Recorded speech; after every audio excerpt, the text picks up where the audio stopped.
So welcome to everybody. I'm so sorry it's so early in the morning. This was pre-recorded with myself and Logan Metz, who's an alum, and he'll explain who he is in 1 second. So we're going to go for about 48 minutes or so, and then we'll stop. And then Logan will come on at some point and we'll do a little Q&A. So I'm hoping you'll have lots of questions, students in my class for Logan. And so it's Beauty and the Beast and Othello pretty much, and a few other things. Here we go. I'm here together with Logan Metz. He's going to introduce himself, but he is an LMU alum, among other things. Go ahead, Logan. Hi, yes, I'm Logan Metz. I am an LMU alum, among other things. Graduated in 2010. Worked with Teresia on all sorts of projects and books and talks and things like that, and eventually became a musician after a long road of choosing between music and academia. I am now on the road as a musician, coming to you from Boston, Massachusetts today. Tell us the name of your band that you're playing with right now, also right. with sort of LMU alum.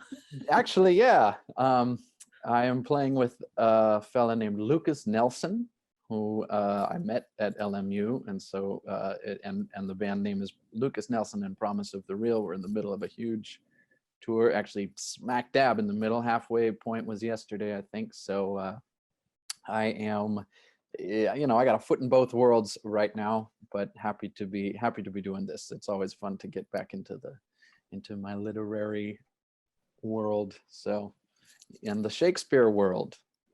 Yeah, so some of you in my Shakespeare class are gonna do creative projects, and I got the idea for that simply because I used to always just have papers and so forth, and my phone is ringing. I'm sorry, and is because Logan did such a spectacular creative project where he wrote a suite for the class and explained what he was doing, and then that turned into a lifelong, so far, as long as we've known each other, collaboration on all kinds of projects.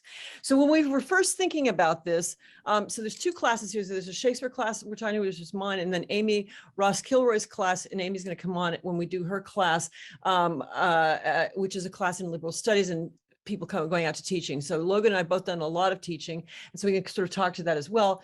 But when we first thought of this, there's all kinds of ways to frame what a monster is and how a monster comes into being. And there are many ways to go. And as you probably know, the word monster means that thing, whatever that is, the boogeyman creature, but it also means to show. And then we started talking about this a little bit more. And as an introduction, I want you to think about, and you don't have to have read all these books or know all these books because, but all of you have seen Beauty and the Beast, and my group has read Othello. So that's fine. But there are these outsiders in lots of places that, and in real life, that I think become monsters because we let them become monsters, or we make them monsters. And so what we're going to focus on is the way in which Iago and the Bet, or the Beast in Beauty and the Beast, are made monsters and unmade monsters, both sides of the story. So if you know the great old Anglo-Saxon poem Beowulf, you know that there's a character called Grendel, and the reason he wants to eat up all the other guys that are fighting and being together is because he's excluded.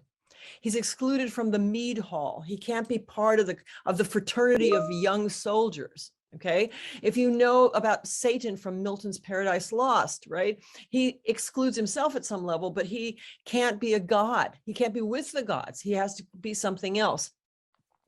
If you've read Wuthering Heights or seen a movie of Wuthering Heights, by a Bronte novel, one of the Brontes, you know that Heathcliff, who is kind of a good guy, but he's poor. And when he grows up, he takes his revenge on the rich people because he's excluded from them. He looks through as a little boy through a glass and sees them all partying and happy and eating while he lives with pigs. We were talking about Darth Vader. In Star Wars, again, somebody who's, wears a mask is excluded and therefore becomes evil. Okay, and somehow, so that society lets him become evil.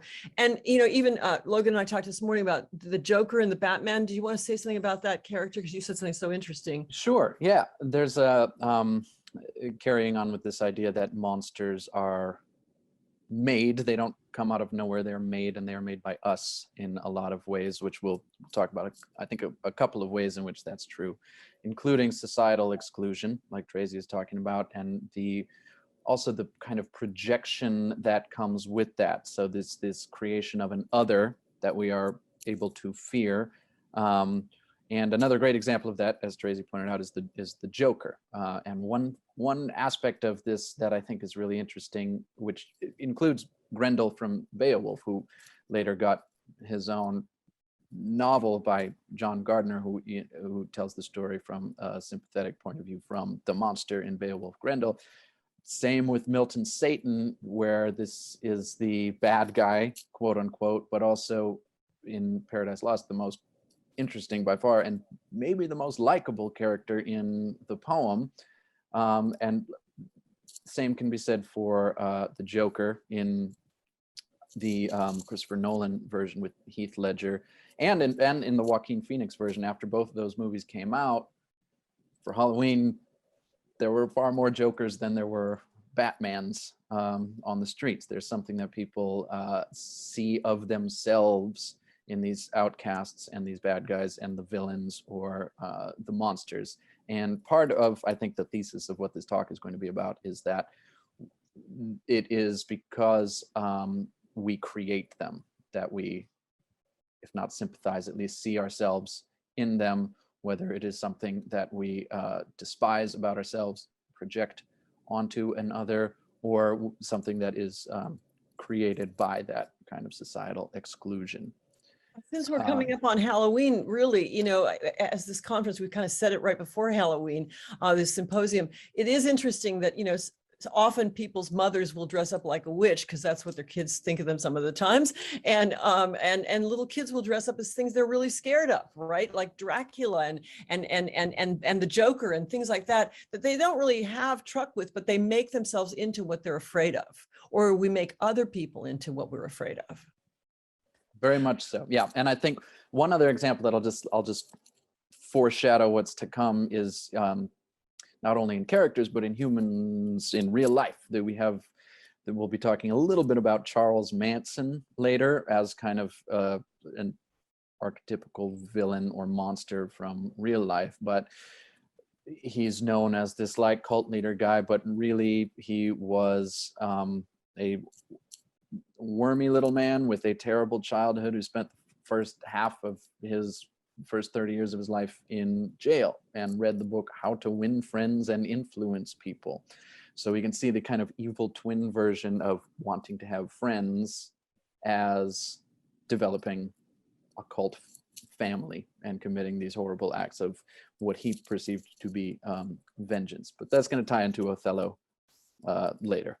And so I would say that the poster child here for if the literary one might be, and it's going to come up in other people's talks in the symposium, is the character of Frankenstein, which is a patchwork human being created, and that, you know, by a doctor who's trying to reinvent, play God really, to make a new man. And what he ends up doing is making a monster, and a monster who is defined because he can't be part of mankind. He wants to fall in love. He wants to have friends. He wants to have what we all want, right? And then when he can't have it, he becomes vengeful. And wouldn't perhaps we all? And that's the question we're playing with.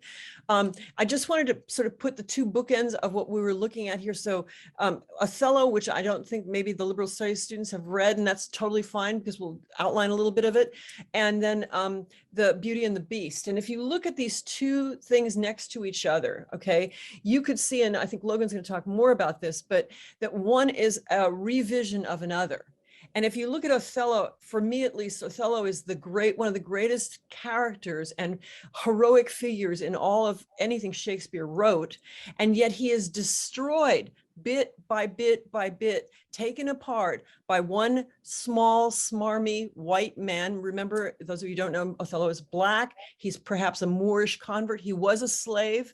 And he rises to become this very powerful general in the Venetian army, where he then falls in love with a young, beautiful white girl. And she is a girl. I don't mean that in a pejorative way. She's very young. And he's older, maybe in his 40s, friend of her father's, which also comes into the plot of Beauty and the Beast. Mm-hmm. And what you watch is a kind of slide. I mean, I sort of see it as a triangle, like sliding down. He's big to start off with. He's eloquent.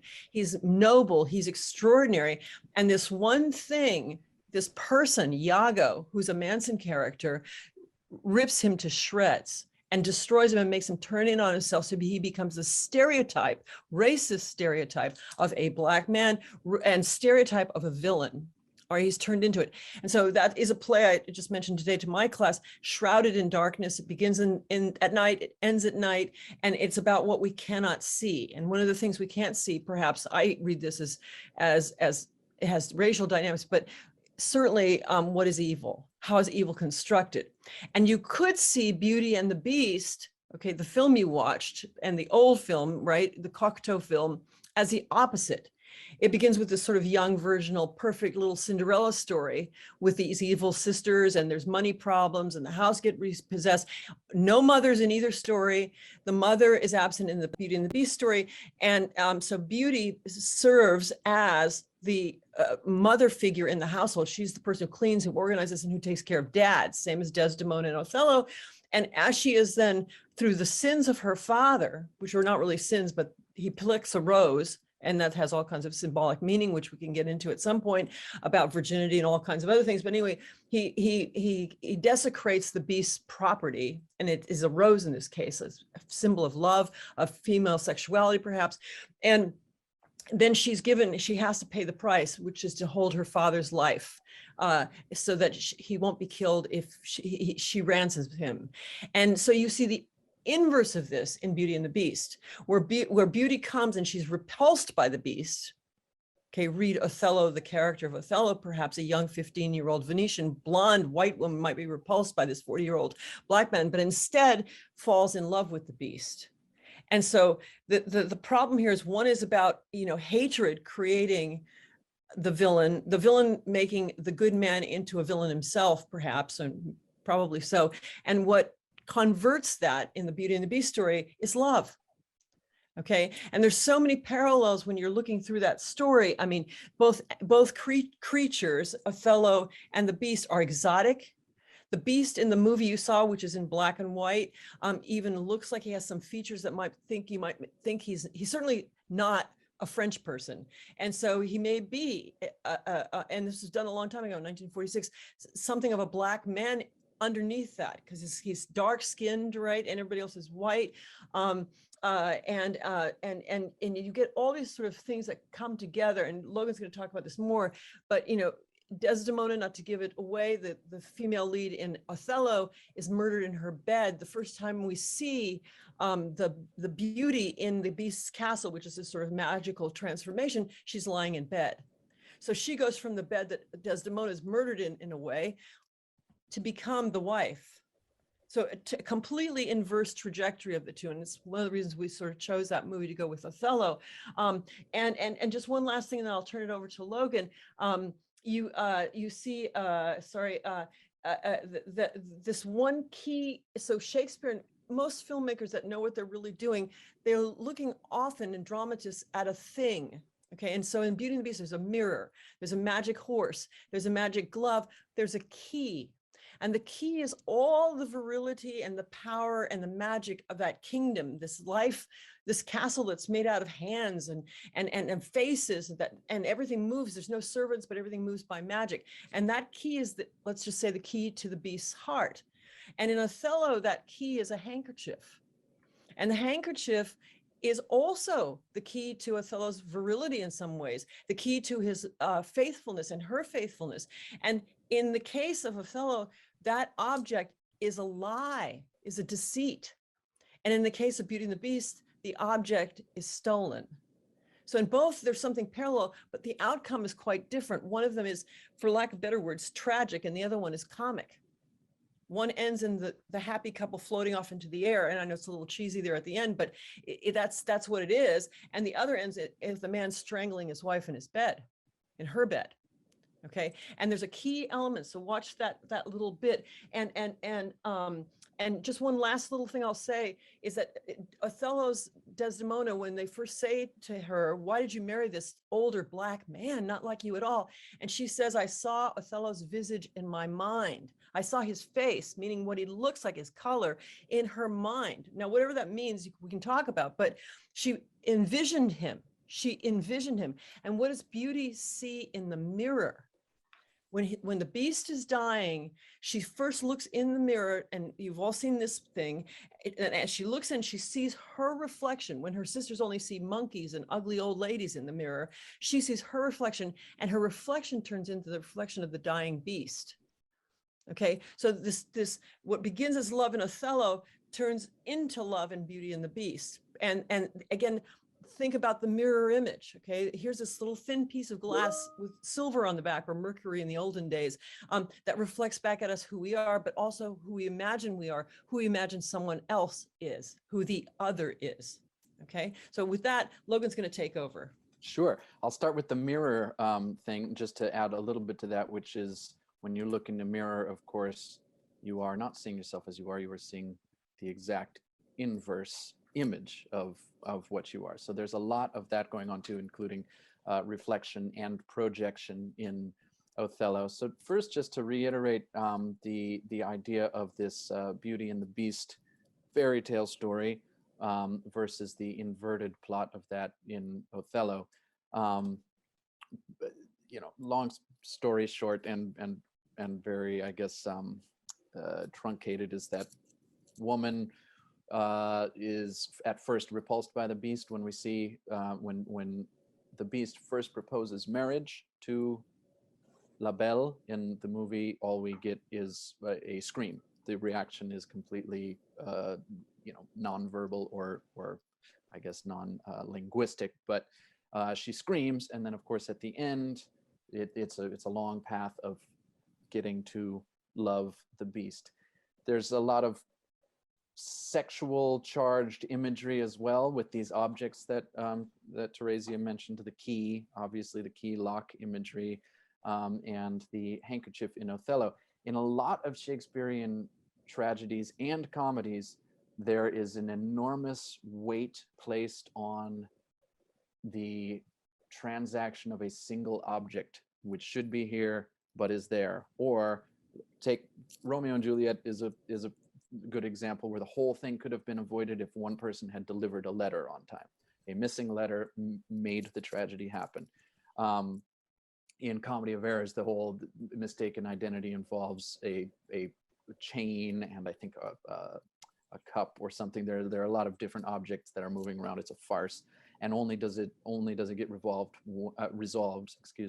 when all of those objects have returned to their proper place. So in Othello, that object is a handkerchief, which Othello has given to Desdemona, and it is a white handkerchief spotted, which has embroidered strawberries on it. So it is a red spotted white sheet, which is also very kind of graphically a sexual metaphor for the virginity of a woman and the wedding sheets, as Theresia will tell you that the sign of blood on wedding sheets was a representation of the bride's virginity during marriage. So the reverse Beauty and the Beast plot involves, in Othello, rather than a woman at first being repulsed and then being in love, it is a woman at first in love with what her father said, what she at first feared to look at, to love what she feared to look at, meaning Othello, and then turns into this horror. And the climax of both involve the union of the Beauty and the Beast in the wedding bed. In Othello, of course, it is the horrible murder, which, by the way, is murder by smothering, and it is visually a very sexually charged image to have a man on top of a woman in the bed murdering. So it's this kind of primal scene of racism at the end of Othello, but it gets there through, it's kind of a dual monster story, because Othello, if we're calling him the monster, that is what he becomes. But he doesn't start out that way. As Theresia pointed out, he starts off the most eloquent character in the text by far, the most noble, the most the one who has overcome the worst odds and the most trials. He's the kind of ideal man in the beginning of the show, and he's the ideal man according to everybody. Nobody even seems to think about the fact that he's black, or the fact that he's a Moor, or the fact that he's older. It's all fine until the real monster of the story, Iago, starts to work his magic. So whole kind of basic premise is that reverse Beauty and the Beast plot. The other area I want to get into is the control that Iago has over the script and over the action in the play. When we first hear about Othello, we hear it from Iago. The play opens with Iago in the darkness in the windy streets of Venice, and he's talking about feeling ripped off of a promotion he thought he was entitled to that went to another guy. And this is apparently the source of Iago's jealousy, although that's a big complicated thing because it doesn't seem quite right later on in the show or in the text either. But the first description we get of Othello is from Iago, and it is relentlessly bestial language. Iago goes to, with his little henchman Rodrigo, goes beneath the Desdemona's father's house, Brabantio, and says, hey, your daughter's run off and gotten married to Othello. But he doesn't say Othello. He says, an old black ram right now is tupping your white ewe. So he opens what we hear of Othello with pretty graphic bestiality imagery. And he goes on and on. He says, you're let me get the quote here. Even now, very now, an old black ram is tupping your white ewe. Arise, arise, awake the snorting citizens with the bell, or else the devil will make a grandsire out of you. He goes on to say, you'll have your daughter covered with a Barbary horse, a black horse. And this goes on and on and on and on. And worse, I mean, slurs, and he throws up all of this racist rhetoric in the air. And some scholars even argued that he kind of invents racism on the spot because of the idea of it is almost anachronistic for when the play was written, but also nobody, including Desdemona's father, who Theresia pointed out was one of Othello's great friends, nobody seems to have noticed that he was black or thought that it would be a problem until Iago mentions this and throws all of this dirt in the air. When we see Othello finally, after this whole exchange, he is the exact opposite of what we as an audience are led to believe. We get the rumor and we get the slander first, and then we see Othello in direct opposition to what Iago has described him as. How am I doing, Tracy? You want to jump in here at any point? No, I just would say, the actual slave trade starts in 1610, I think. But Shakespeare, I mean, was so amazing as he saw it coming. And when we're looking at Beauty and the Beast, is a kind of imitation of this, even if it's not racially charged in the same way, it is actually. But he saw it coming, and I think, if you think of the racist terms to describe black men, and many of them are bestial. And so that's already in the air. And Shakespeare, it's like he kind of saw it. There's probably hardly any black men in England at the time Shakespeare's writing, but he had an imagination about it. And that is why it's very important we look at this play. We just finished in our class, Titus Andronicus, with Aaron the Moor, but Aaron's quite a different character. And just to see this, that nobody even knows he's black. I mean, it's just, that's it. And so that's sort of interesting that those things just get invented. And again, so Iago is the epitome of a kind of evil, which I will just only for now call racism, which can't really be nailed down, but does color whatever you hear that goes forward. And I sometimes say to classes, if you heard me in the grocery store using the N-word, for example, or even in class, you would not think very highly of me. And so, to say the least. And so that word alone is poison. And that once those poison gets put in the ear, which is what Logan's going to talk about, because he wrote a whole treatment of Othello, a kind of a modern version of this. What does it mean to be poisoned through the ear? And this is going to be important in Hamlet as well, but to say something, and and again, if I just said, well, actually Logan's a drug dealer, he's not a musician, well, all I have to do is say it. That's not true, but I say it, and you might think, well, maybe, he is in a rock band. I mean, what, So once you do something like that, once you say something like that, then what happens to it? And what happens to a text when it goes free floating or somehow? Go ahead, Logan. And it becomes contagious as well. We see Iago's, the initial kind of racist eruption that he has in the first act. We see it echoed by Desdemona's father when Desdemona's father drags Othello in front of the entire Senate of Venice, who are very busy dealing with this whole invasion of the Turks. But they say, stop the presses. We have a more important thing to talk about. This man is sleeping with my daughter. And Brabantio suddenly echoes many of Iago's racist,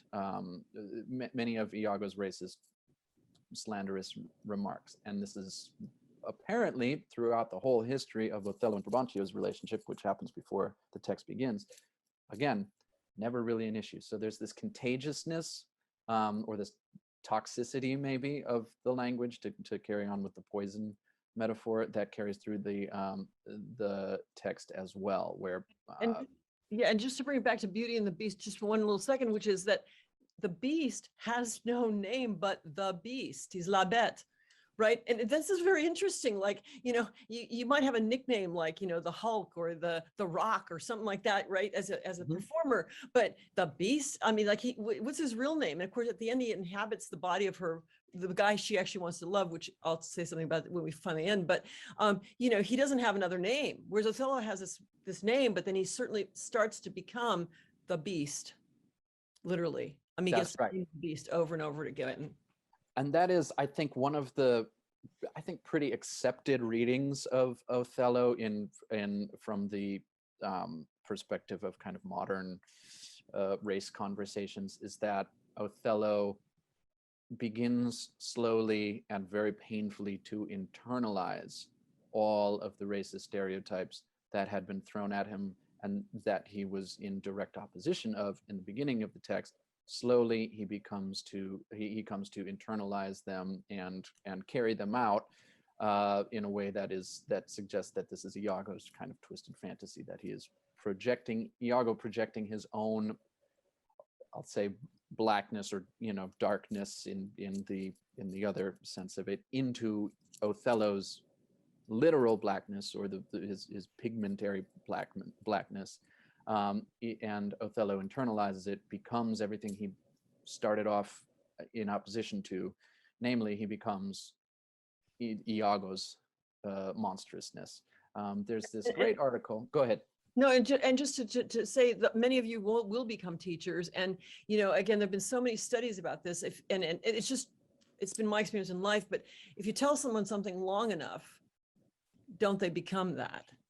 So if your boyfriend, you could not be very attractive, says you're a goddess and you're beautiful and you're this, then maybe it doesn't matter if you are or not, that's what you are. Or if someone says you're stupid long enough, or says blonde girls are just pretty, but they lose their looks quickly, and they're all stupid, or it doesn't matter what you say about any group of people, or that a Black person or a Latino person or this person or Chinese person, they're all like this. You say it long enough, everyone starts to believe that, as opposed to the individual reality of whether someone's a good person or not, or whether they're interesting or they're good.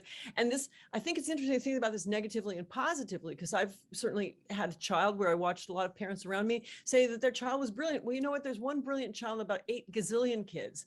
And what does it mean to tell the good thing too? And this is something to really think about if you're going to teach, because at what point is praise true and what point is it not true? What point does it encourage someone to grow? What point is it dangerous to tell someone that you could be a ballet dancer when it's not going to happen, probably. So where is it, and so again, being told over and over again something, and then if you do it long enough, then as Hitler said, if you lie long enough, you believe the lie yourself too. Go ahead, Logan. Sure. Yeah. So I've got this article by Janet Edelman that has a really great, in the beginning of it, has just a really great kind of classic summary of the Othello race issue and the Iago projecting all of Iago's own evil into Othello's blackness. And it's summed up here where she says, we are made to understand Othello not as the natural embodiment of Iago's, quote, old black ram gone insanely jealous.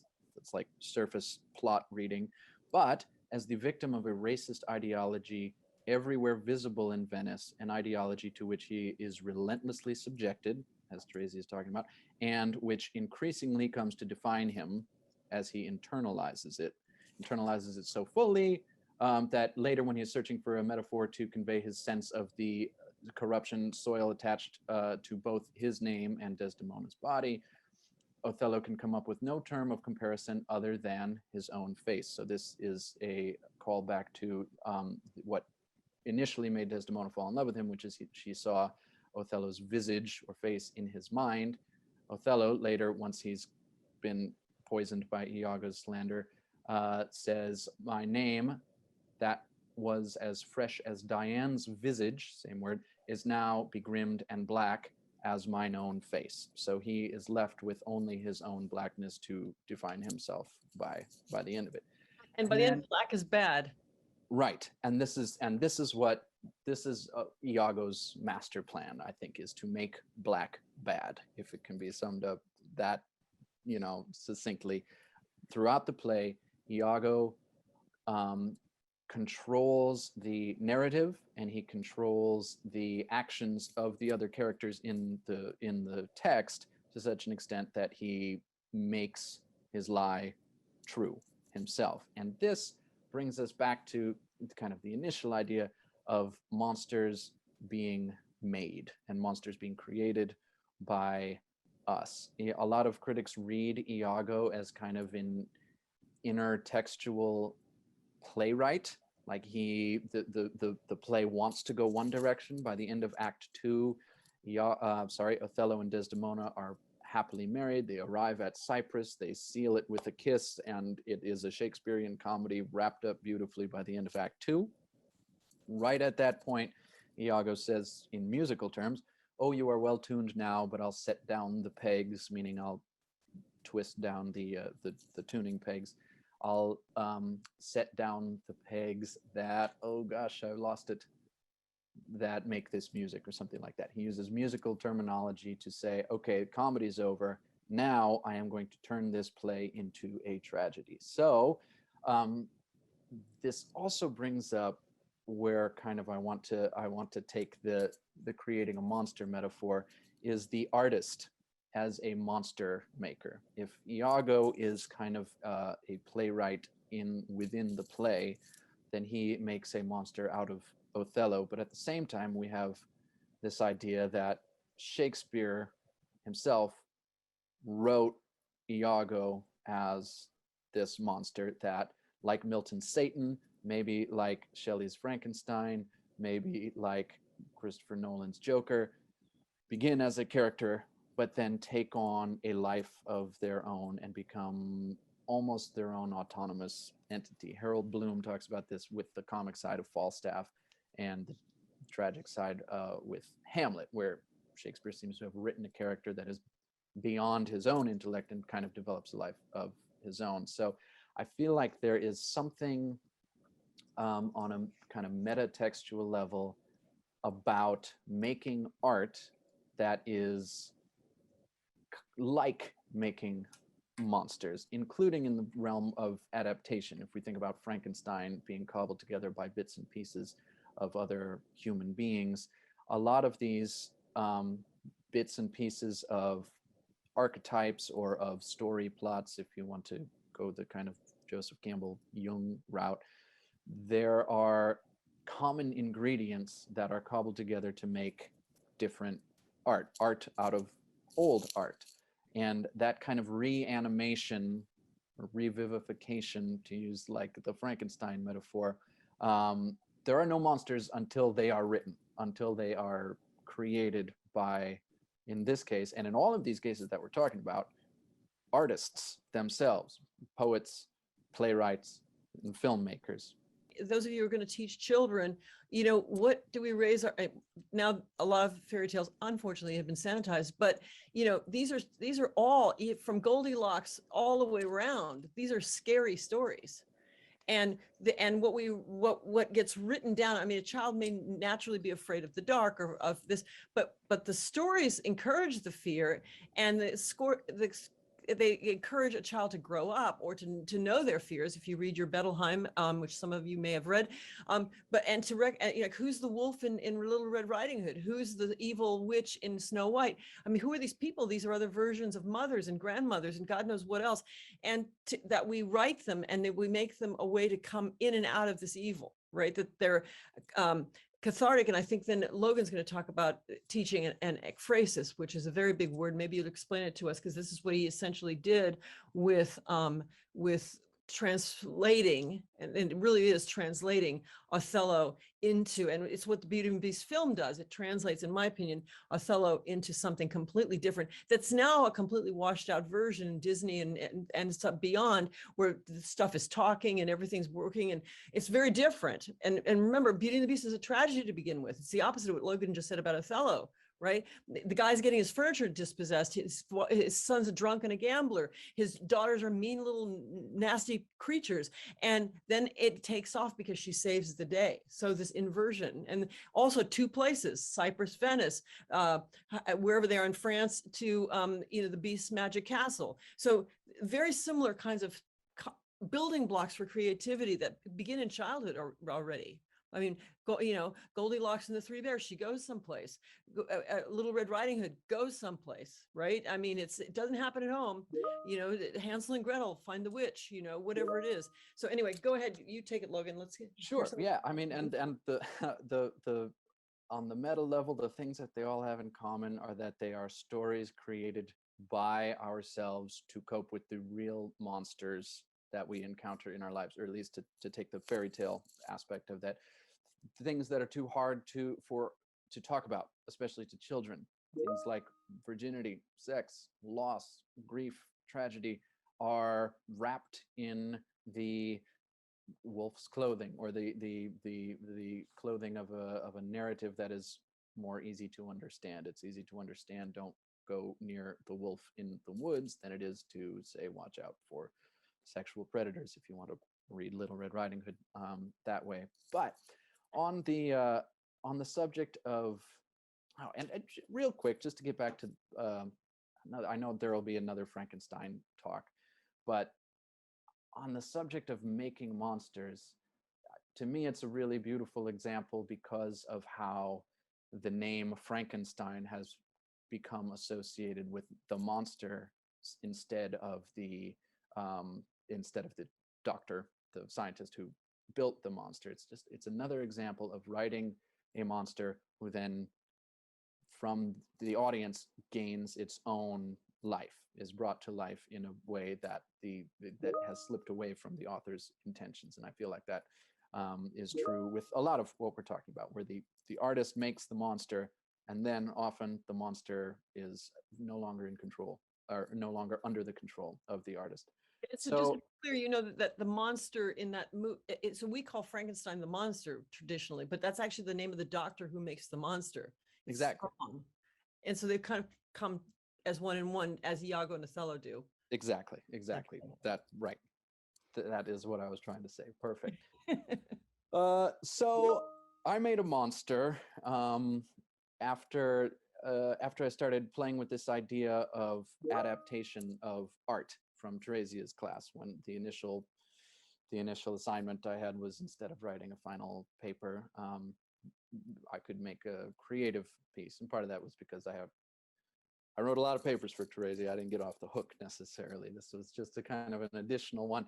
And so I wrote this King Lear suite, which kind of vaguely adapted the story of King Lear and father-daughter relationships and death and grief, but also included in that themes from other Shakespeare plays, like Twelfth Night is in there, Cymbeline is in there, bits and pieces, again, spare parts from other works of art, in order to make this little 9-minute rock operetta. And I was struck by how much I learned about the original text by working it through the machine of creative processing, and turning Shakespeare plays into music and just translating, as Teresia said, from one medium of art to another, and discovering that it's not an exercise of just converting units of text to music, for example, but it's actually a kind of synthesis that happens where something new is born. By the way, there's a lot of language. We don't sadly have time to get too far into the birthing of monsters imagery that is all over Othello. But Iago's plot, he often describes it as bringing a monstrous birth to light. Side note.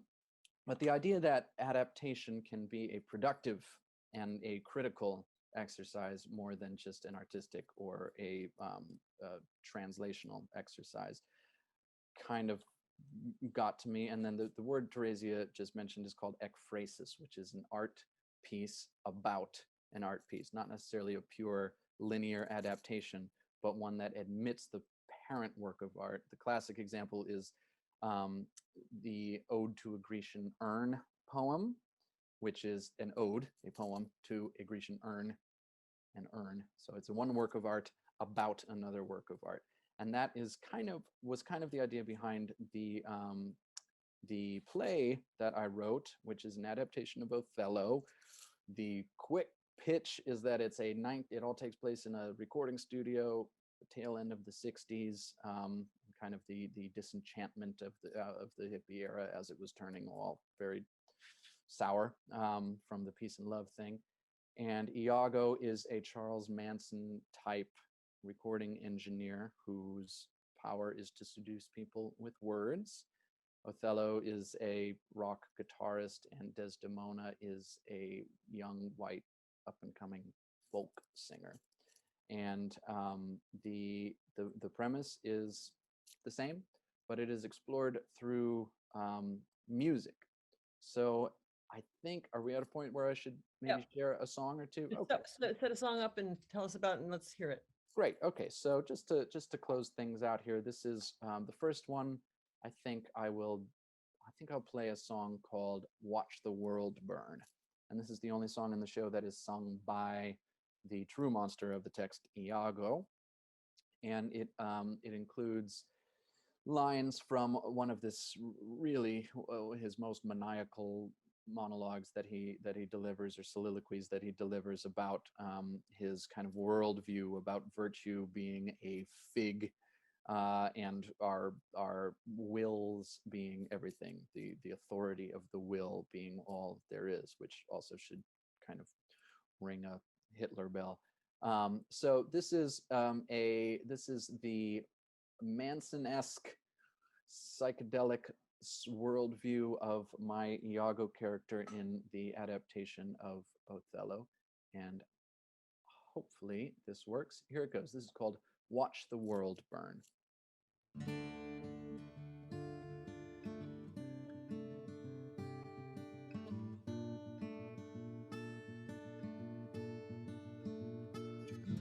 Some of us have gone astray, scorned the straight and narrow way, or slowly lost the will to say it's still okay, it's still okay.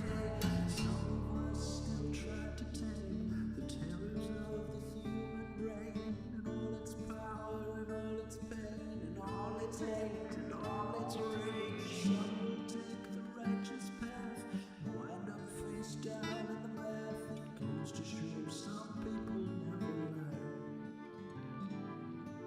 Some of us will still deny the truth that lies before our eyes, and some of us just won't watch the world burn. Some of us just won't watch the world burn.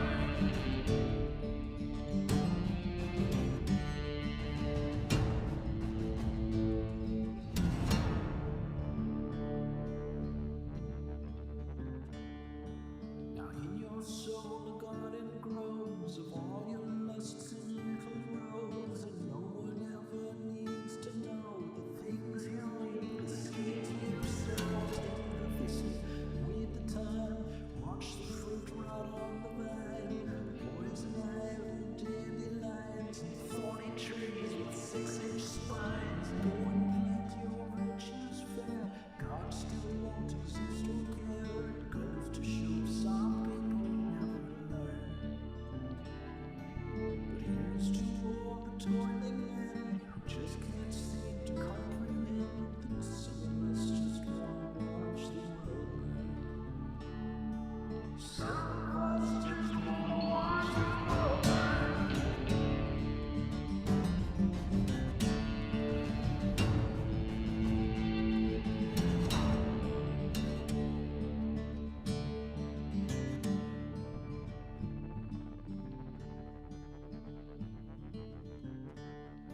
So as we hurtle through the air, just creep behind that curtain there and spin around the captain's chair. Oh, Jesus Christ, there's no one there.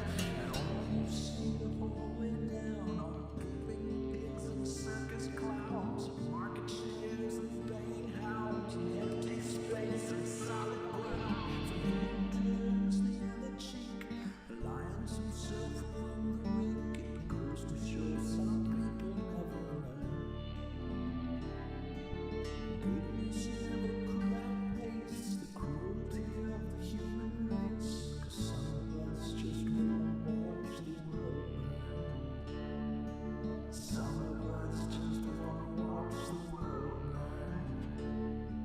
Some of us just wanna watch the world burn. Some of us just wanna watch the world burn. Some of us just wanna watch the world burn. Watch the world burn. Watch the world burn. Watch the world burn.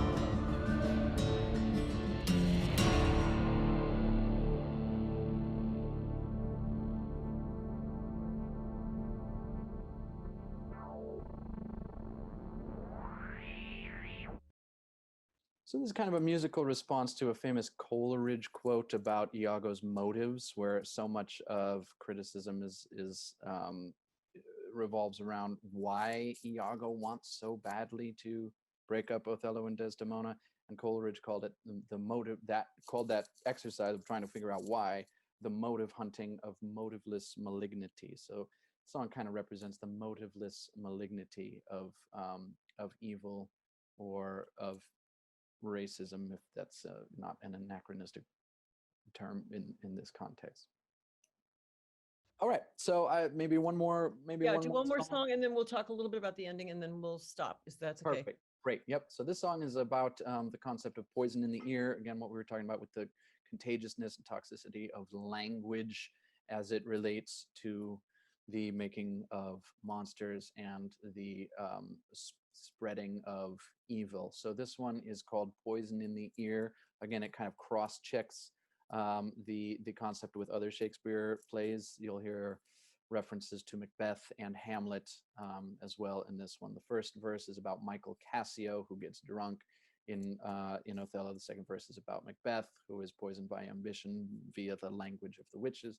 And the third verse is about King Claudius and Hamlet, who was literally poisoned through the ear. So without further ado, this is Poison in the Ear. It's kind of a Hendrixy rock tune. You'll hear the voice of Desdemona on this too. Enjoy.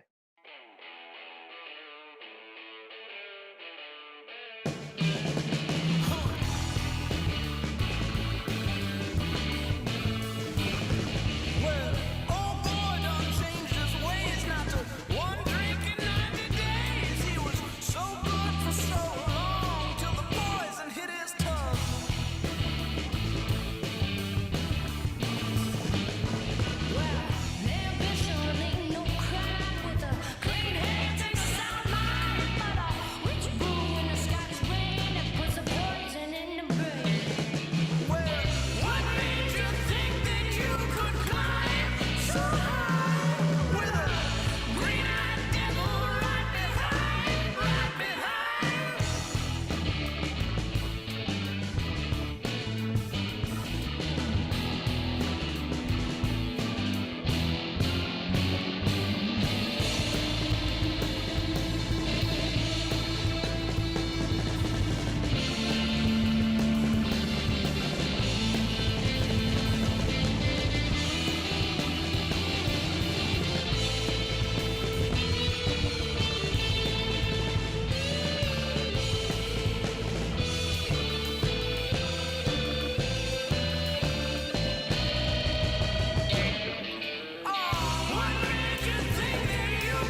Okay, classic 60s fade out.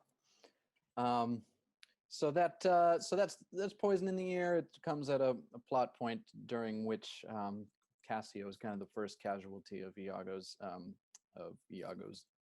gossip. There's so much more to be said about monsters in Othello. We haven't even, I mean, one of the most famous lines is beware the green-eyed monster. Jealousy is described by Iago as a monster. It's also described by Emilia, Iago's wife, later on as the monster which mocks the meat it feeds on.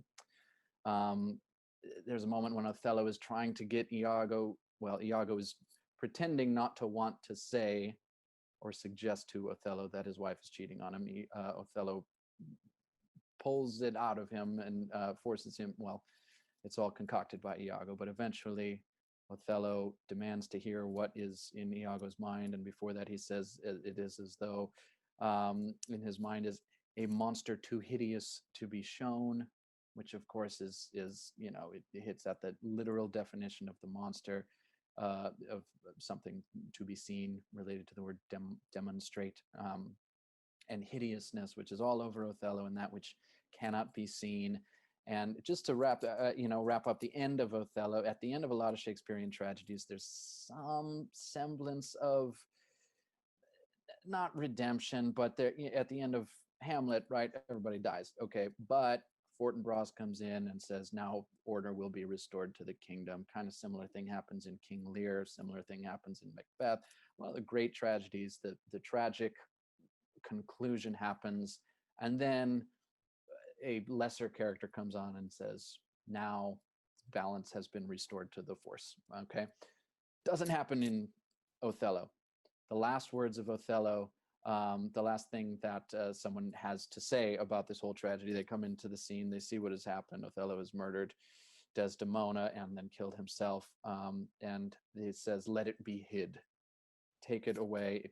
It is too hideous to be shown. So unlike a lot of the Shakespearean tragedies, there's nothing that can be said after the intimate violence that concludes Othello. It must be hid. It is tucked away. Iago kind of survives. We are promised by a side character that he will be tortured, that he has been captured and he will be tortured, but he doesn't get his comeuppance on stage the way other characters do. Aaron the Moor in Titus Andronicus, we hear that he's going to be, I think, buried up to his neck and eaten by fire ants or something like that. But Iago, in some ways, survives the play.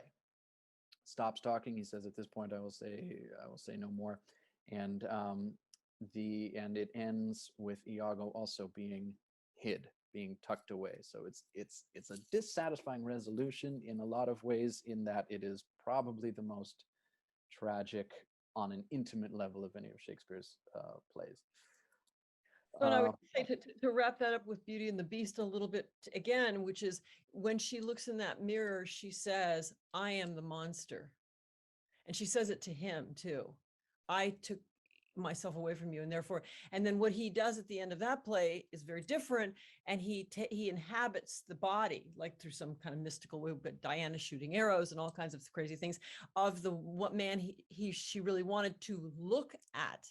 Because the only, and Greta Garbo, a very famous actress long ago, said, I want my monster back. She thought that the monster was sexier and more attractive than this blonde white guy from some farmyard in Paris. And I would kind of agree, actually, because the monster's sort of cool and the other guy's kind of boring, but she gets both, and it's out of love that she gets him. And, you know, I just wanted to, those of you who don't know who Charles Manson was, one thing to say about him, which is at work in the pernicious economic strains of Beauty and the Beast, but also then in Iago as terms of racism, which come capitalism, racism sort of together in this whole duality. What was I just about to say?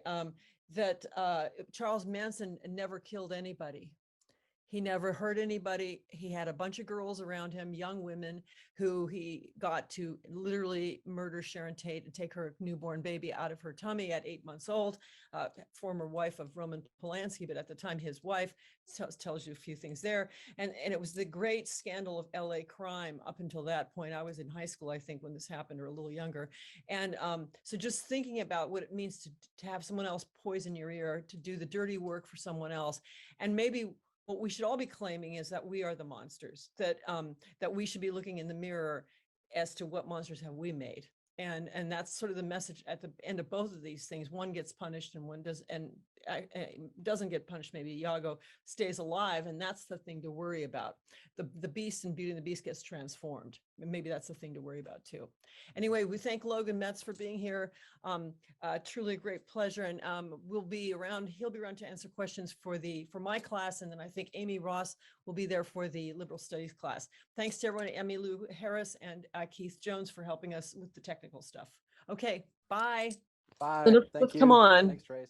So at least anyone can ask any kind of question, and I can't see everybody. So just yell or something, or say something. Mr. Perry, you're muted. I was going to say, since we're the ones that create monsters, do you think we'll always have monsters as long as we have society, or is there a way to prevent having monsters within a society? Go for it. Me? Yeah.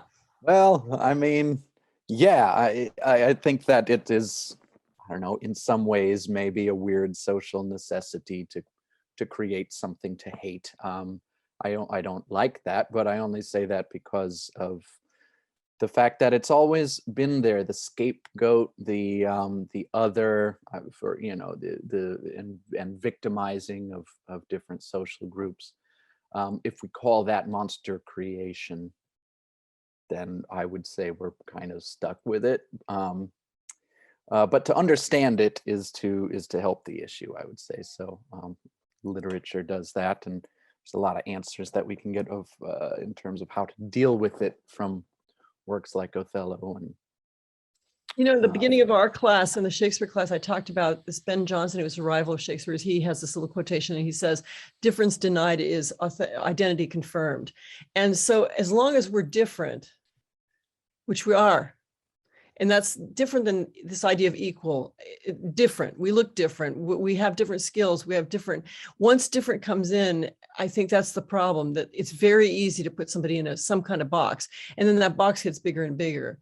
And that ultimately, you know, and then you've got people who are ambitious, who have, ways in which they want to get through this, and become dictators, or become, you know, whatever they are, criminals in some certain way. Mr. Zelazny, you have a question. Oh yeah, so my question's like from Mr. Metz. In your first song, the World Burn one, I thought I heard like some like almost like Strawberry Fields Forever instrument in the background. yeah, So are you Mellotron? Yeah, the Mellotron. Mm-hmm. I forgot what it was called. Here.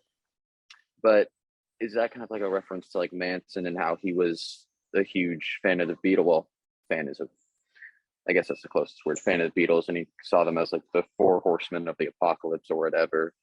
And he left like references to their songs at his crimes, and how like it also kind of plays into that whole like we create monsters and sometimes we don't really mean to. Is that kind of what you're pointing at there? Absolutely, yeah. I mean, the to be honest, I just really like the sound of that Mellotron flute patch. So it wasn't just a direct, you know, Strawberry Fields thing, but great ear. I mean, that's exactly that tone. And yeah, a lot of the adaptation that I wrote is about exactly that, about interpreting art and misinterpreting art. I mean, Manson read into Beatles lyrics on the White Album especially, and, you know, since he was a little crazy, he thought that the Beatles were talking to him directly and instructing him to carry out this master plan to start a race war called Helter Skelter, and you know, crazy people stuff. But the idea is, yes, throughout the adaptation, the music kind of works on this meta-textual level, and actually in many of the songs is telling the story of Othello from within the adaptation of Othello. in an effort to make the point that the story is always being told, and was told in the 60s, you know, and was told in the 1600s, and is always kind of in a state of being told. So yeah, right on the money. Yeah. And it seems to me like a great misjudgment of ekphrasis.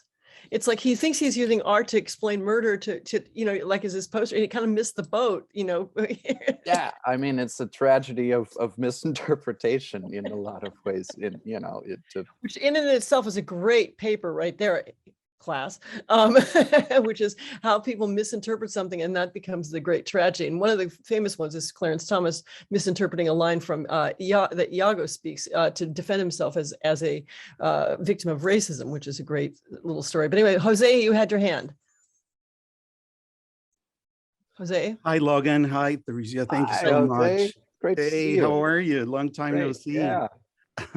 So just a little bit of a speculation about the moment of when Cocteau's Beauty and the Beast appears in time. It's the end of the Fifth Republic, the Fourth Republic into the Fifth Republic of the French Republic. And it's the moment in which actually the French government puts a lot of pressure into Algeria as methods to contain revolution, and that actually sets up the time for the non-declare Algerian French War. Because you were saying about like the beast as being brown, and I don't know if this is totally in a speculation from my part, if in a way is resonating the relation of the whiteness of white France with the darkness of the Algerian problem. A great point. I was thinking as you're saying, like, oh yeah, of course you're right. And you think of the beast as, he's exotic, right? I mean, he's even though there's tremendous racism toward Algerians today and then, but that he almost looks like a prince from another place, right? He's got jewels on and he's got this magic kingdom, and it's sort of a fantasy of Lawrence of Arabia kind of thing, being played out perhaps in some ways. I don't know. That's a great point. Great point. Other students, questions? Anybody else questions? Come on. You're fated to evil. You have to ask something. Yeah, I have a question. Teresa, you touched on this a little bit in the presentation, but what do you guys personally think about the ending of Beauty and the Beast, where especially with what it says about monsters, where Belle basically can't fully love the beast until he is turned into the human she is more physically attracted to? Do you guys find that satisfying? Do you wish it was just beast at the end? What do you guys think?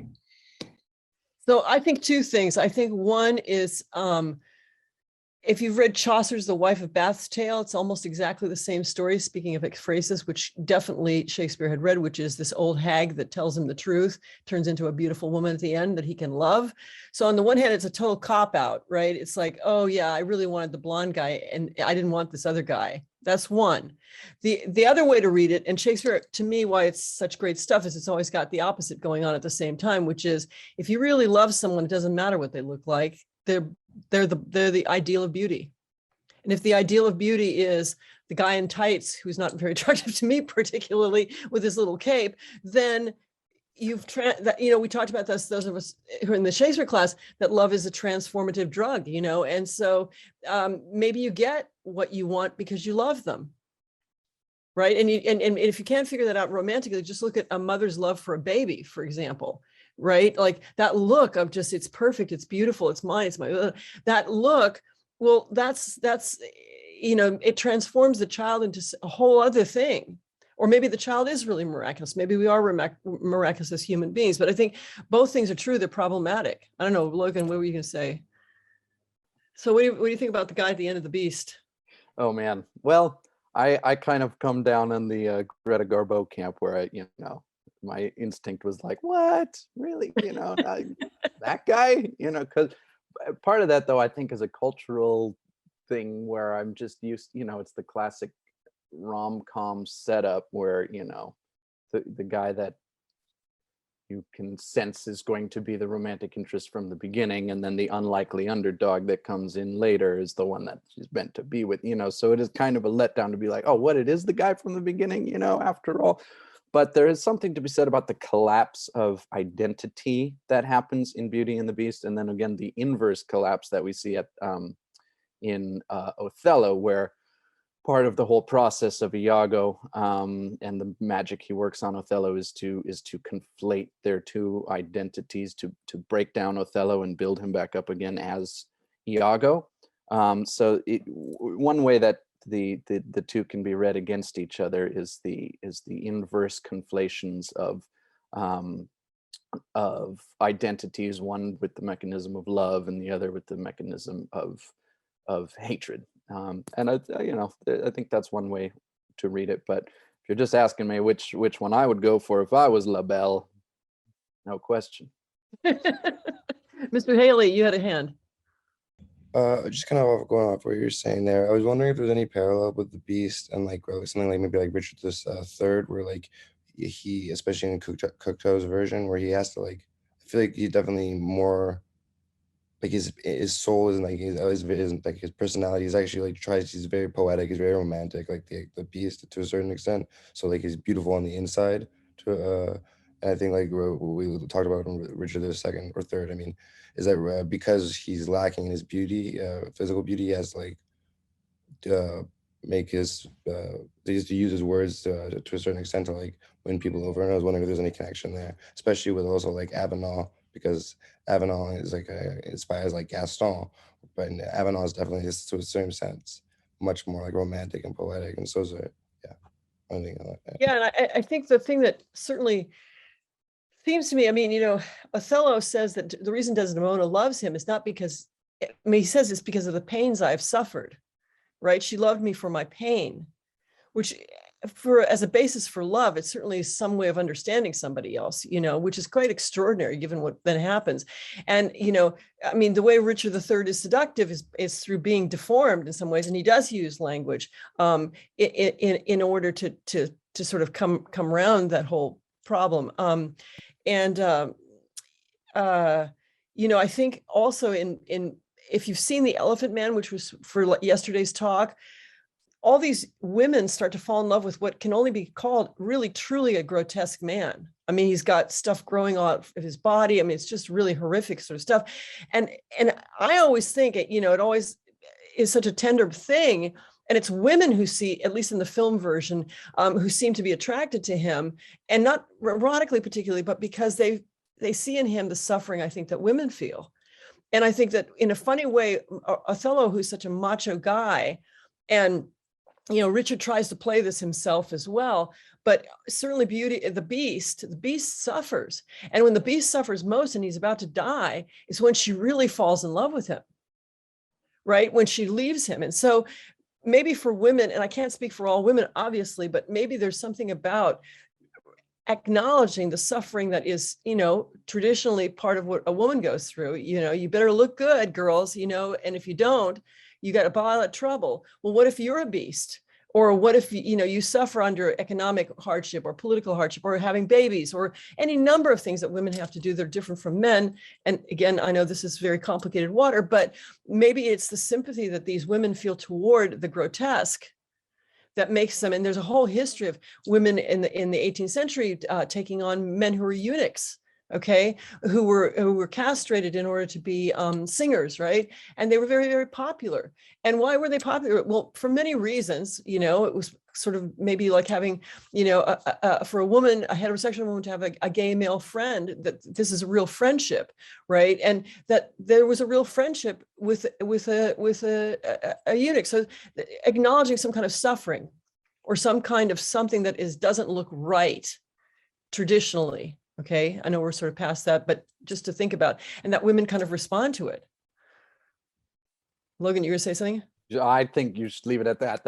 I think that was, yes, never thought of it that way. I mean, that's an amazing point. And then of course it also involves the storytelling as seduction, or art as seduction, and the falling in love. Desdemona falls in love with Othello through the hardships he suffered, but more specifically through Othello talking about the hardships he'd suffered and telling stories to her father, actually, but also to her. And it's another example, the kind of comic rather than tragic side of being poisoned through the ear, is being seduced by art or language in that sense. But I thought that was an amazing point, Teresia. Yes, the sympathetic, Well, of course, it makes so much sense. yeah, but also, again, if you tell a good story, and as you all, many of your young students in the class, as you all plow through life, what is finally really attractive about somebody else? And maybe it's this thing called chemistry, or maybe it's this thing called, sex, or maybe it's love, or maybe it's your same culture, or maybe blah, blah, blah, blah, or you're different than your culture, whatever it is, it doesn't really matter. But is not what they tell you, is not the story what matters, right? And that the story gets told over and over again. I mean, what do people do when people die? They say a eulogy. What is that? It's trying to sum up someone's life in a story. Okay, what did Jesus leave behind if not stories? Right? I mean, maybe he left a lot of other things behind, but certainly the bedrock is the stories of the New Testament, right? The Gospels, and other things. So it's not, and then that goes to Logan's business of what he's doing, and what I think, we've got Chaucer, we've got Shakespeare, then we've got Beauty and the Beast of this movie, and then we've got Logan doing a kind of rock opera, which is set, like with a Chuck Berry kind of character, and a Desdemona who's a young upcoming, I hate Taylor Swift, but anyway, let's just pretend that kind of look, right? Bringing each other's careers back into something. What's happening? And so what you get here are these layers, and that's what I'm asking those of you who want to do creative work. Think about the way in which you can actually talk to the work you're creating it against or with. Bob, you had something to say. Just chiming in with what you're saying about the power of storytelling. My comment in the chat is that I guess in today's media, when so much storytelling is either sanitized or market driven, we're really coming up short. Yeah, and I think this is a real problem. Those of you who think you might want to have children, or some of us have taught children. Logan certainly has, and I certainly have. And what happens when you take the scary stuff out of the story?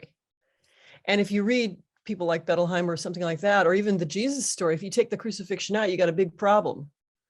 And I'm not saying that it's such a pleasant thing to think about the crucifixion, but that's what the price of that story is. And the same, maybe, I'm playing hard and fast here in a field I don't know much about, which is theology, but the same may be true of taking out, grandma's not really a wolf in bed waiting for your basket to show up in Little Red Riding Hood. She's not really a child molester. She's not really, any ways that you want to go. What happens when you take that away? And there's a lot of that going on now. And you should all think about this. I just saw an article yesterday about these woke new children's books, and maybe they're good. I haven't read a single one, so I don't know. But taking away, what's really at the heart of racism may be a problem. It may be a big problem. And I'm not saying that we should indoctrinate people, or children at that rate, but that they should know what the tension there is. They're going to know this, whether we hide it or not. And again, you can think about this yourselves, but here we are in a university where there are words we can't talk about. The N-word being the first one, which was invented during Shakespeare's lifetime. And if I actually said that on camera right now, I'd probably be out of a job, which I think is highly problematic to me, because if you don't know where that word came from and what it means and how it came about, then you don't know a lot. So this problem, I think, of censorship with, I think, Bob's point, like when do you take the guts out of a story? And that is what really happened. And what can you not show anymore? What can you not say anymore? And that's, at least in a university context, to me, you should be able to say anything, whether your teacher agrees with it or not. I don't know. You can all weigh in on that if you want to. Anybody else have any questions, thoughts? My little darlings, come on, you almost have something to say. I mean, yeah, but I'm curious about your last statement, like, because I'm almost surprised to hear it. Like, you wouldn't be allowed, let's say, if we're reading Huck Finn and discussing it, you wouldn't be allowed. I used to teach Huck Finn, and I don't feel comfortable that I can teach Huck Finn today, or the autobiography of Malcolm X, which uses the N-word, or Endazaki Shange, who also is an African-American poet, playwright, uses it. And someone in my department actually got in trouble for teaching that book. So yeah, it's pretty interesting. And you need to negotiate those waters for yourselves. Professors you may know, who's Chinese American, was just fired, a very famous musician, for showing Olivier's Othello at the University of Michigan. And it's a very complicated situation, but actually it's not that complicated. And I used to show that to talk about the history of why Olivier did what he did, and I probably wouldn't do it anymore. And that's a problem, it seems to me. And I'm not saying that what Olivier did was good or bad. That's up to you. But I think once you say you can't talk about something, you got a problem. That's my position, but that doesn't have to be your position. Mr. Mays, is that a hand? I was just going to say, to your point, I think the problem is that universities are essentially businesses. And in the same way, like McDonald's can't have like employee, I guess Burger King, because remember on International Women's Day, they had like that whole thing where somebody tweeted from their account like, oh, women should be in the kitchen. And there was like that whole issue there. I mean, if universities are essentially businesses, then they're probably more concerned about like the bottom line and like what students think than like somebody teaching Fin. I mean, that doesn't make money. Yeah. And you're all in danger, I think. Go ahead, Jose. Well, I was just going to say that speaks to Bob's point as well about the marketability coming first now in art, rather than like the art being made and then consumed by the public, whether it, good or bad. Having the public's opinion of it in mind before the art is made in order for it to be marketable in the first place, I think has kind of flipped the natural order of the creation of art. I mean, we're talking now more about university discussions of art, but the point is the same. I don't know if Huck Finn could be written now as well, if not spoken about in universities. But I think that's a good point, is that, it's the purpose has become more, and including what Bob mentioned about journalism or about the stories being told, that the reality doesn't matter as much as the stories that we sell or tell. Dishinger. This is to you, Professor, and then also to Logan. But I think what is so impressive about Shakespeare and then Frankenstein is that they were very subversive for their times and having the like monsters be the sympathetic characters. And I just got into an argument the other day about like Hollywood's like that has become a trope in Hollywood where the monster is never a monster anymore. It's always a stand-in for like a character that's been oppressed, which is good. But do you think that we lose something when monsters are always sympathetic? Like, because I feel like historically speaking, the monster has been a way for societies to like expunge their own fears and prejudices, like almost like an effigy in a way. So like if monsters are only ever now stand-ins for something more sympathetic, like do they lose something of that quality of being monsters in the first place? Absolutely. I think that's a huge point. I mean, this Cruella de Vil, I haven't seen it. Okay, full disclosure, but there's a Cruella de Vil movie that's come out with Emma Stone as Cruella de Vil. I mean, this is a character who kidnaps, murders, skins, and wears puppies. This is who this character is supposed to be, and she's painted as misunderstood or whatever. So yes, also a side of the problem, a reverse side too. There's also the very kind of the modern trope of the villain that's not a villain right now is Thanos from the Marvel series, where he from the perspective of from our perspective of Earth, he is out for destruction, but in a universal perspective, he is doing good. So yeah, so there is a lot of that in the water now, and it does, I think, water it down, and it does cater to this kind of, well, all opinions are equally valid idea, and to me, that is also a little dangerous, because we do create monsters as, in some ways, effigies, like you said, and maybe that's culturally an important thing to do. And it does, I don't know, if only for an artistic, gripe. It's like, yeah, I mean, who's gonna, but again, it's more about money. It's more about millennials who came out, who saw 101 Dalmatians when it came out first, and now are taking their kids to see, nostalgia characters. But it is a very good point, and a very interesting one that I don't really have a smart answer to, but it's definitely, I don't know, might just be a cash grab, but it also might, like you're saying, be of more cultural danger and importance. I also think it's interesting to consider these monster machines, like for me, they started with Jaws, the shark that you don't see until the movie's almost over. And then it's sort of disappointing. It's just a shark, because it really is about, I think, middle-class angst and all kinds of other things when you look back. Or Alien, you don't see that till like movie 3 or something, that the monster is supposed to mean to see something, but actually not seeing it is really important. And they're machines, so that the extreme is this sympathetic monster, like, oh, Charlie Manson, poor guy was in jail for, and then ends up doing these terrible things. So you have a story, or whoever you think of as a monster, as opposed to this machine thing that doesn't really seem to have a heart, but we're obsessed with too. Some guy gets eaten by a grizzly bear, and it's all over the news for, don't walk around with grizzly bears. I mean, how stupid do you have to be, or have a moose chase you or something like this. But right, it becomes this other thing in some ways. Mr. Zelazny, you had a hand. Yeah, sorry. This goes back to like where you're talking about like universities and that kind of stuff, with like censorship and that kind of stuff.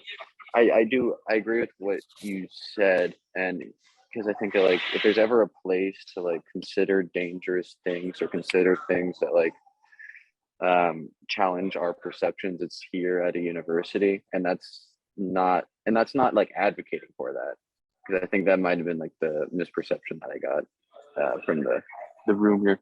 It's not advocating for things like that word or the other thing. It's actually almost, I think, kind of against it, because if we forget history, we're going to repeat it and that kind of stuff. So it's important to like.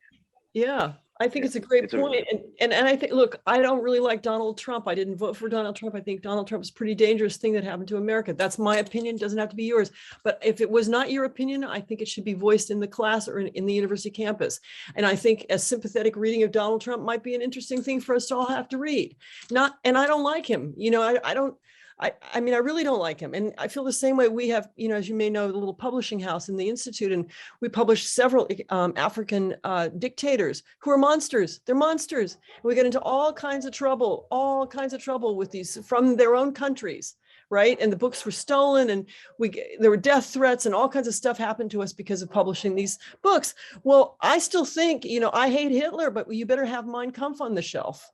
You better know that existed.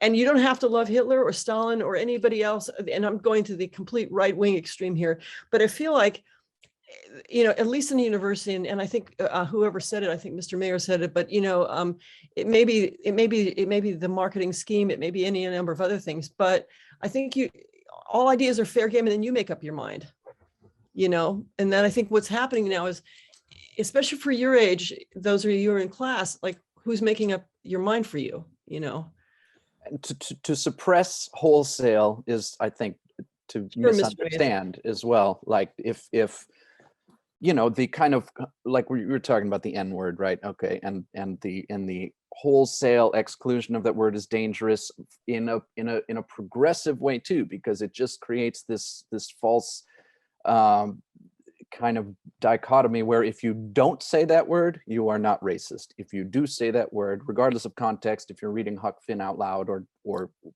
regardless of context, then you are racist. And to have the entire weight and complexity of racism placed on a single word is dangerous on both sides of the equation, I think. Yeah. And so this just wholesale suppression of it, or of Mein Kampf or whatever, is to ignore it and to allow it to fester and grow and become dangerous once again. Jeremy, you had a hand. have to unmute. Yes, I did. It's in reference to the Mein Kampf example. I basically agree with the argument, your argument, Teresa, that we run into trouble, and you too, Logan, that if we restrict discussion in any way or many ways, we run the risk of leaving these things in the dark to fester and crop up again as monstrous things. But that may be in some ways a particularly American attitude. I mean, in Germany, Mein Kampf is, you are not allowed to buy Mein Kampf from Amazon in Germany, although this may be changing now 75, 80 years after the end of the war and the Holocaust. But in Western Germany, when it was founded in 1949, and until the present, it was forbidden to buy and own that book other than for scholarly purposes. And the same way that it is illegal to be a Nazi in Germany, I teach my students that, well, in America, you can be a Nazi. There was an American Nazi party. You won't have any friends except other Nazis, but you can be one. Whereas in Germany, you can't get up on a soapbox in the middle of the town square in the Marktplatz and say, I'm a supporter of Adolf Hitler and give the Hitler Gruß. It is against the law. And this stems, of course, from their unique 20th century history. And I think I wasn't there when they made the decision to ban that book, which is essentially what they did.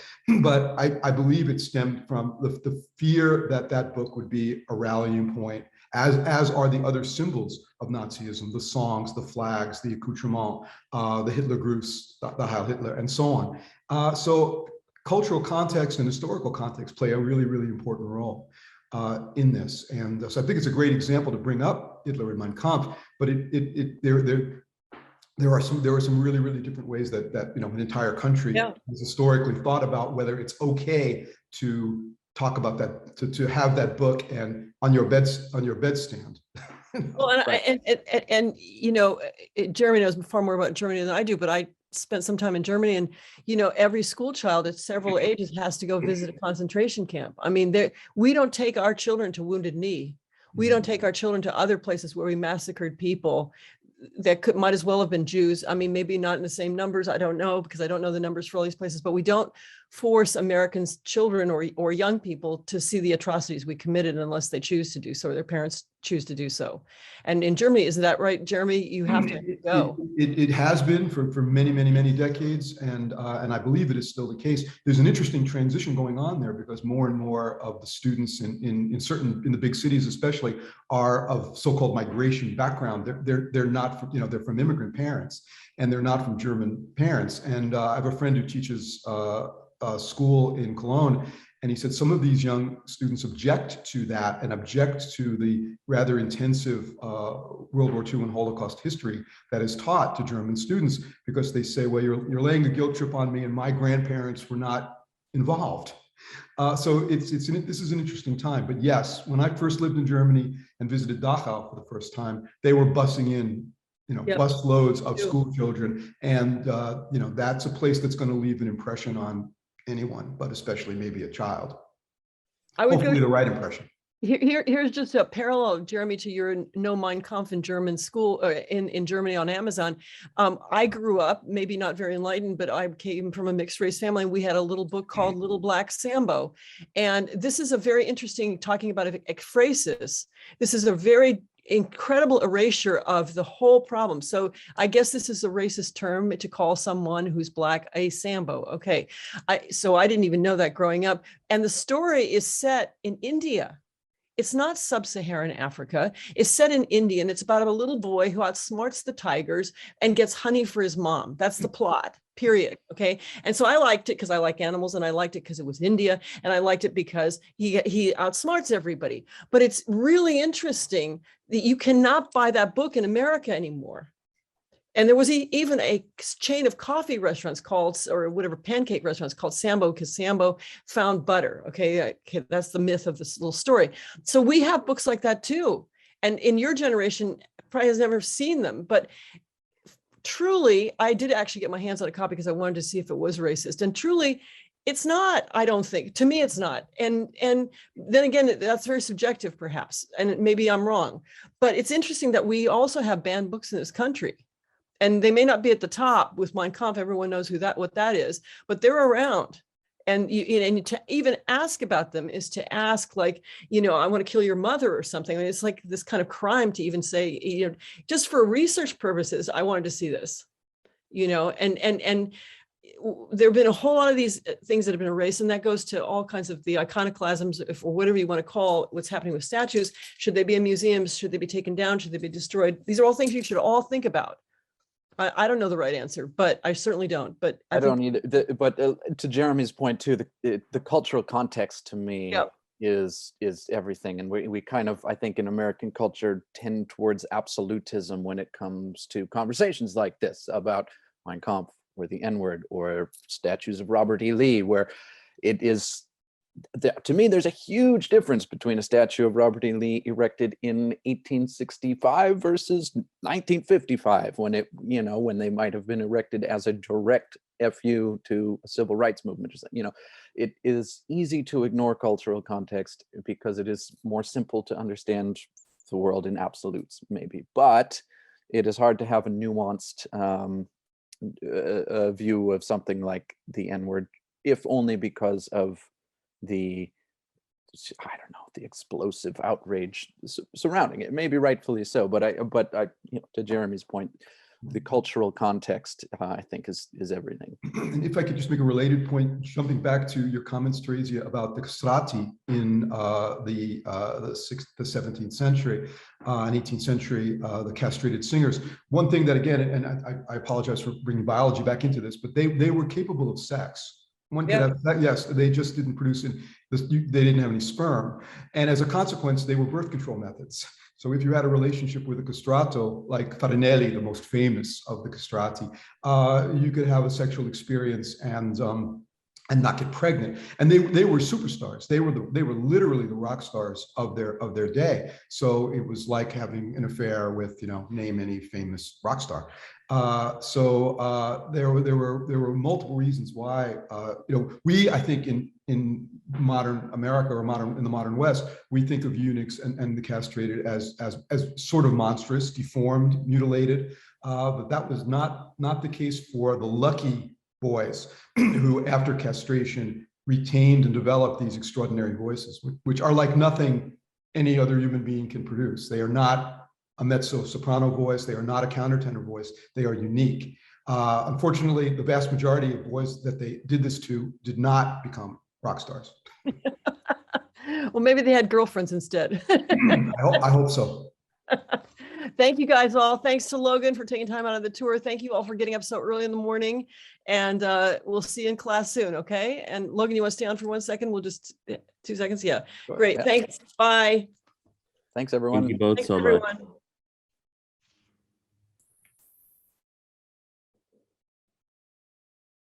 Blake, were you going to ask a question? I couldn't see.